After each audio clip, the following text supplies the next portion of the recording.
வசனம் மழை போல் பெய்திறங்கும், சத்தியம் மலர் போல் இதழ் விரியும்.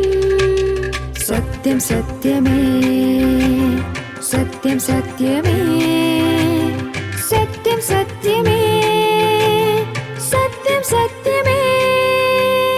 சத்தியம் சத்தியமே நிகழ்ச்சிக்கு உங்களை நாங்கள் அன்புடன் வரவேற்கின்றோம்.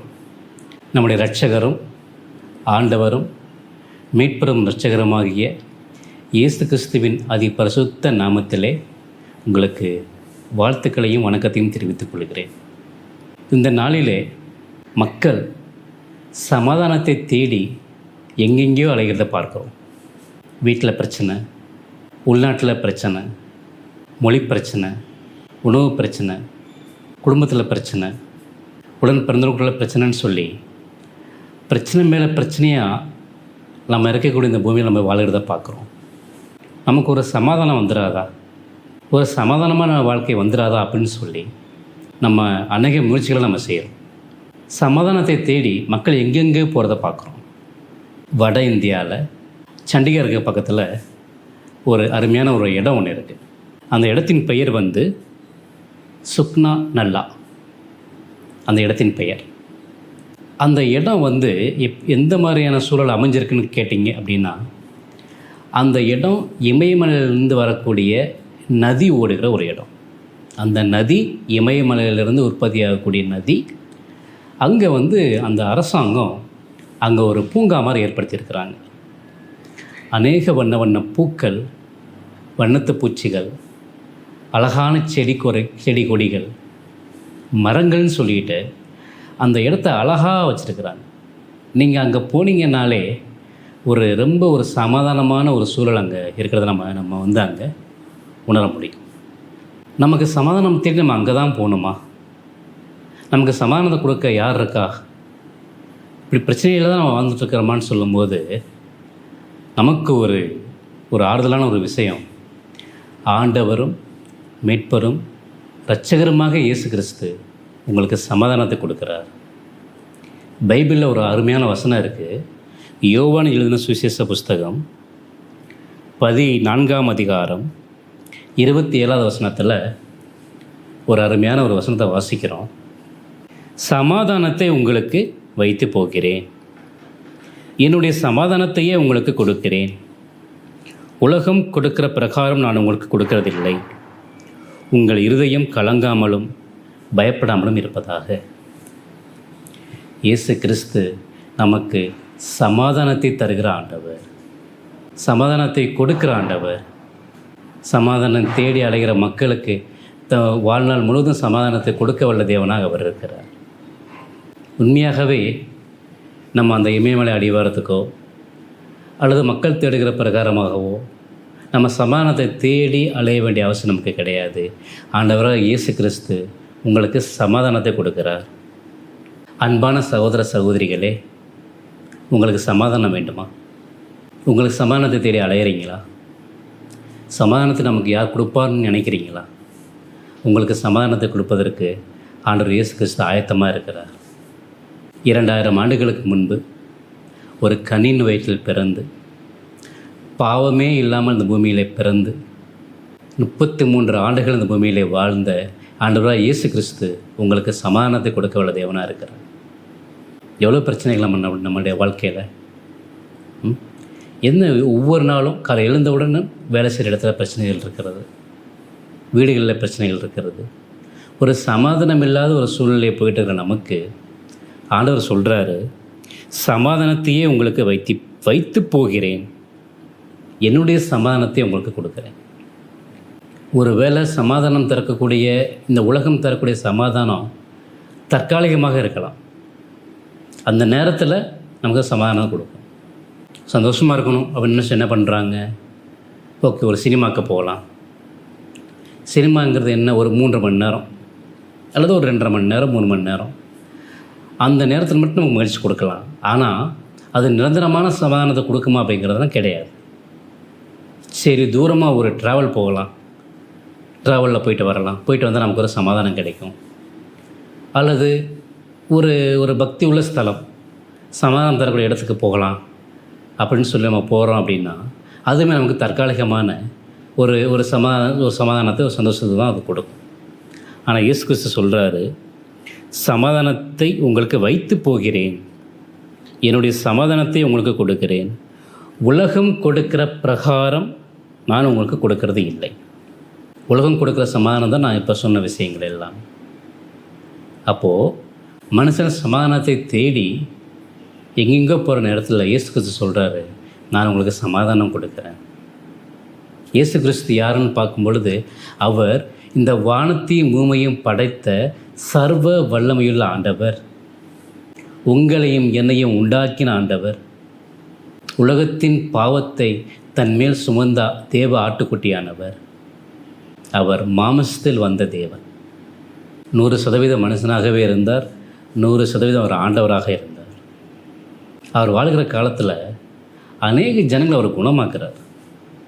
குருடரை கூப்பிட்டு வர்றாங்க, சப்பானிகளை கூப்பிட்டு வர்றாங்க, நடக்க முடியாதவங்க கூட்டிகிட்டு வர்றாங்க, ஒரு அநேக வியாசத்தில் கூட்டிகிட்டு வர்றாங்க, பாவத்தில் சிக்கிப்போன மனுஷங்களை கூப்பிட்டு வர்றாங்க, படுத்த படுக்கையாக இருந்தவங்களை கூட்டிகிட்டு வர்றாங்க. ஆண்டவர் எல்லாரையும் சுகமாக்கினார். ஒரு மனிதனால் இந்த அற்புதத்தை செய்ய முடியுமா? இயேசு கிறிஸ்து மனிதன்னு சொல்கிறாங்கல்ல, இயேசு கிறிஸ்து ஒத்தேக்கதர்சின்னு சொல்கிறாங்கல்ல, இயேசு கிறிஸ்து மதத்தை பரப்பந்துன்னு சொல்கிறாங்கல்ல. ஒரு மனிதனால் இத்தனை அடையாளங்களை செய்ய முடியுமா? அற்புதங்களை செய்ய முடியுமா? ஏனென்றால் அவர் தேவன். அவர் மரித்தது நிச்சயமாகவே நம்முடைய பாவத்திற்காக. அவர் உயிரோடு எழுந்தது, அவர் உண்மையான ஆண்டவர், அவர் மெய்யான தேவன் என்பதை உலகத்திற்கு காட்டுவதற்காக. உலகம் கொடுக்குற பிரகாரமாக இல்லை, என்னுடைய சமாதானத்தை கொடுக்குறேன் அப்படின்றார் ஆண்டவர். உலகம் கொடுக்குற பிரகாரம் நான் உங்களுக்கு கொடுக்கறதில்லை, உங்கள் இருதயம் கலங்காமலும் பயப்படாமலும் இருப்பதாக. சகோதர சகோதரிகளே, இதை பார்த்து கொண்டிருக்கிற அன்பான மக்களே, உங்களுக்கு சமாதானம் வேணுமா? உங்களுக்கு மகிழ்ச்சி வேணுமா? இயேசு கிறிஸ்து அந்த சமாதானத்தை கொடுப்பதற்கு ஆயத்தமுள்ளவராக இருக்கிறார். குடும்பத்தில் ஒரு பிரச்சனை அப்படின்னா நமக்கு சமாதானம் இருக்காது. வேலை செய்கிற இடத்துல ஒரு பிரச்சனைனா சமாதானம் இருக்காது. அதை நினச்சிக்கிட்டே இருப்போம், அதுக்கப்பட்டு கவலைப்பட்டுக்கிட்டே இருப்போம். நம்மளை காயப்படுத்தினவர்களை, நம்மளை ஏளனம் செய்தவர்களை நினைத்து நம்ம துக்கப்பட்டுக்கிட்டே இருப்போம். அநேக காயங்கள் இருந்தாலும், நீங்கள் எந்த சூழ்நிலையில் கடந்து போனாலும், எந்த பிரச்சனை மத்தியில் நீங்கள் போனாலும், ஆண்டவராக இயேசு கிறிஸ்து உங்களுக்கு சமாதானம் உள்ள தேவனாக இருக்கிறார். பைபிளானது ஆண்டவராக இயேசு கிறிஸ்துனுடைய வேத வசனம். தேவனுடைய பரிசுத்த மனுஷர்கள் பரிசுத்த ஆவினால் எழுதின இந்த வேத புத்தகத்தில் இருக்கிற ஒவ்வொரு வசனமும் ஆண்டவருடைய ஜீவ வார்த்தைகள். உங்களுக்காகவும் எனக்காகவும் ஜீவனையே கொடுத்த ஆண்டவராக இயேசு கிறிஸ்து இந்த வசனத்து மூலமாக சொல்கிறார், உங்களுக்கு சமாதானம். சமாதானத்தை தேடி நாடி ஓடிட்டுருக்கிற இந்த உலகத்தில் நம்ம எங்கேயும் போக தேவையில்லை. உங்கள் இதயத்திலே நீங்கள் ஜெபம் பண்ணலாம். உங்கள் இதயத்திலே நீங்கள் இயேசுவே எங்கள் இதயத்திலே வாரும், எங்களுக்கு சமாதானத்தை கொடுங்க, நீங்கள் ஜெபம் பண்ணலாம். கர்த்தர் உங்களுக்கு சமாதானத்தை கொடுக்க அவர் ஆயத்தமாக இருக்கிறார். பரிசுத்த வேதாகமம் சொல்லுது, எல்லாரும் வழி தவறி ஏகமாய் கெட்டு போனார்கள், நன்மை செய்கிறவன் இல்லை, ஒருவனாகிலும் இல்லை. நம்ம சுற்றியுள்ள மக்களும் சரி, நம்மளும் சில வேளைகளில் ஒரு சுயநலமாக சிந்திக்கக்கூடிய மக்களாக நம்ம இருக்கிறோம். அப்போ யாரைத்தான் நம்புவது? யாரை தான் நம்ம நம்புறது? நமக்கு சமாதானத்தை கொடுக்குறதுக்கு யாருமே இல்லையா?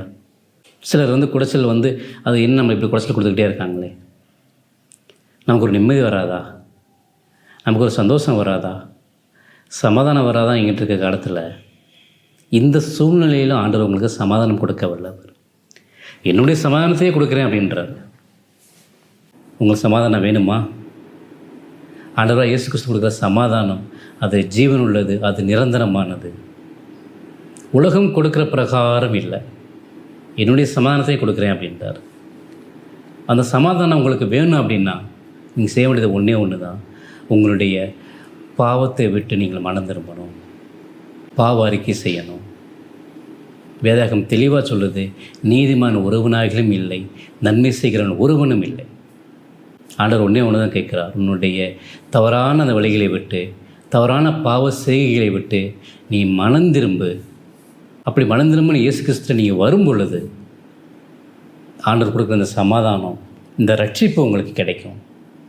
அதை கொடுப்பதற்கு இயேசு கிறிஸ்து ஆயத்தமாகவே இருக்கிறார்.